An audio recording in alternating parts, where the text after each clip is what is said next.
Hi, my name is David from ELT Buzz. I've been teaching and teacher training for over 30 years, and I've been a TEFLpreneur, or what we usually call edupreneur.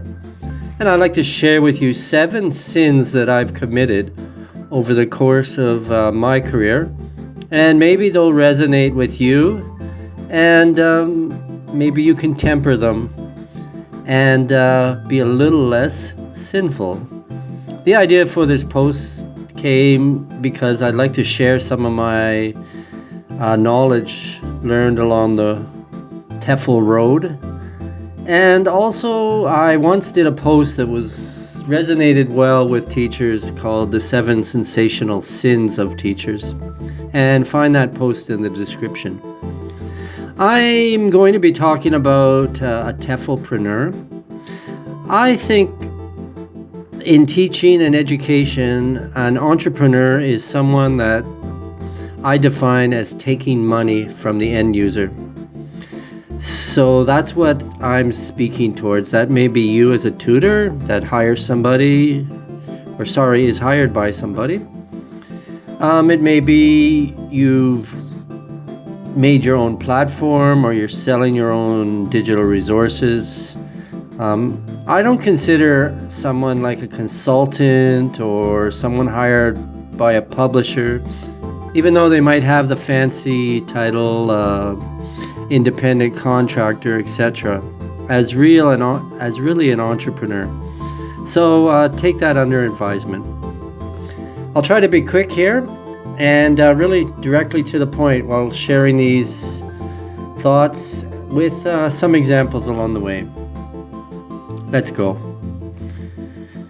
I've created a hell of a lot of things. Here's a word cloud of just some of them, and they range from building large communities online like EFL Classroom that had over 1 million members once, to being someone who promoted the use of technology in teaching, most notably English Central. I was the director of education there for over a decade.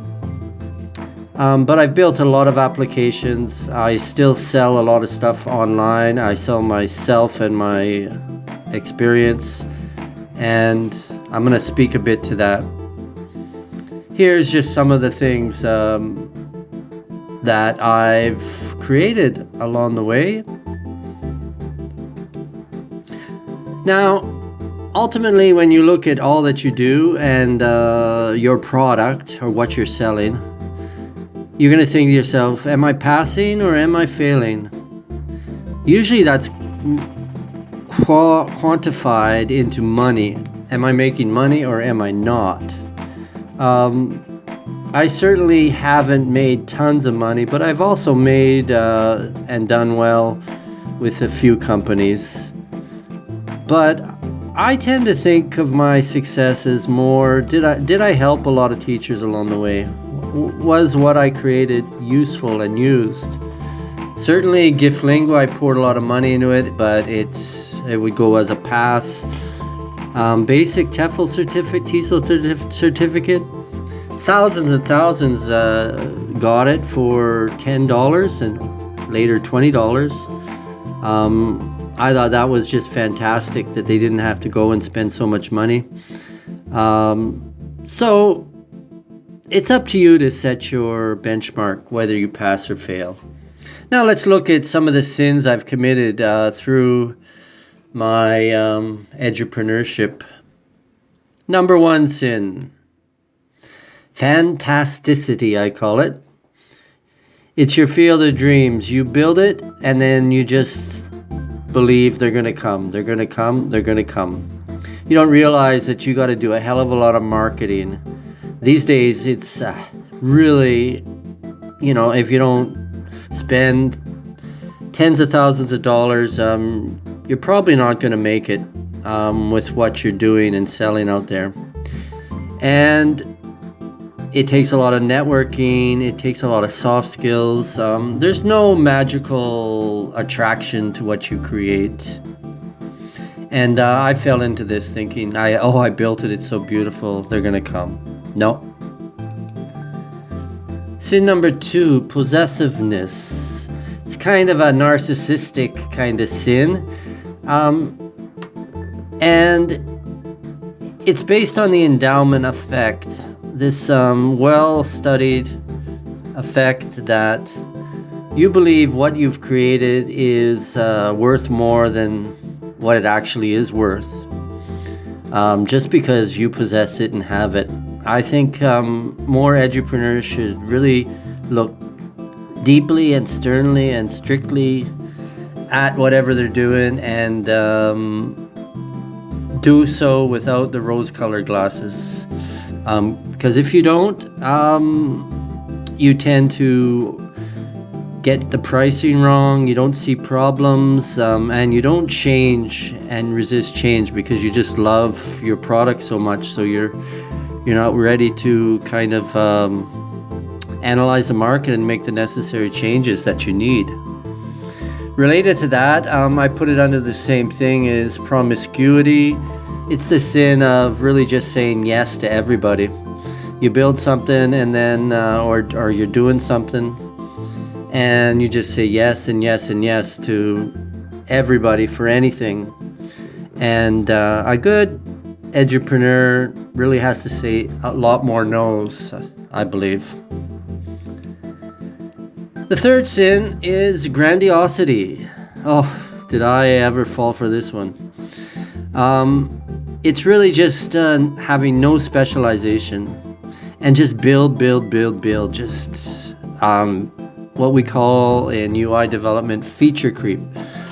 Adding all sorts of things on to whatever you've first made that had a sparkle of dignity.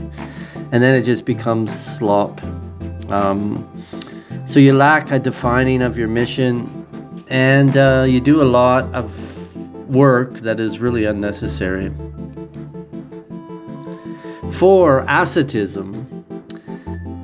Guilty as charged. I should have networked a lot more. I should have not gone it alone a lot more. I should have reached out and not thought of other companies and other people as competition. And it's a kind of self-delusion and a bottling up of yourself. If you're going to succeed as an edupreneur, you got to create partnerships. You got to get out there and really make friends with the world and your field. And Father, I have sinned. Sin number 5 is what I've termed self-servo mechanisma. It's kind of like AI at the moment. It's an open loop system. It doesn't get feedback. There's no feedback built in, and I think this should be a priority for everybody, whatever they're doing as an edupreneur. Build in feedback from the client and customers into everything, even in your lessons. Every lesson should end with like, what did you like? What did you not like? What would you want to do next? What could I do differently? This process of self-regulation is needed, and I had little of that. I was just doing a lot of my own thing and believing in myself and going it alone. And I should have got more data, more feedback, and built-in self-regulation for sure. Okay, the 6th sin, malchronous. Oh boy. I was always ahead of my time. 25 years ago, I built a bot and had it there, Dave's ESL bot, thinking it would change the world. Boy, was I a fool. But with a lot of things that I've done and built, I've noticed 5 or 6 years down the road, people are making money from them, whether that be, RSS technology, PDFs, video conferencing. I built this whole video conference suite in 2007, TEFList, and really yeah, big blue button and modified things. I was just, yeah, bad timing. You got to have good timing and listen to the winds of change out there and get in early. And so it's not just what you make and how you make it, but also the timing aspect. Next, and the last sin I committed is techno-fidelity. This was a late one. I was just in love with technology and thought it would change learning and revolutionize everything. And I was always sprouting on about the video revolution. The video revolution happened, but it just didn't help learning that much. And you come to realize that your exaggerated belief in the veracity of technology is a myth when it comes to learning. Because you can learn as much from just a discussion or from a book or from a person in the classroom as you can from all the data in all the universes combined, or high-speed whatever, or AI for that matter. So there's no magical thing happening with technology. And yeah, we got to get rid of that thought and about the role of technology being magical and almost religious in a sense within education. So there's all the sins I've committed. I hope that a few might have resonated with you and made you think a little bit about what you're doing. I'm wishing everybody a happy holiday, and yeah, keep trying to be an angel. Keep trying to be an angel. Please visit what I'm doing now, my YouTube channel, where you're probably watching this. My lesson library needs your support. It's a beautiful thing. Really built with resources from teachers and very comprehensive. You won't find you'll find everything you need for resources, lesson materials. And find me on Substack, always sprouting off about education. Thank you very much. Get in touch when you can, or if I can help out. And happy holidays. Over and out. Be a good sinner.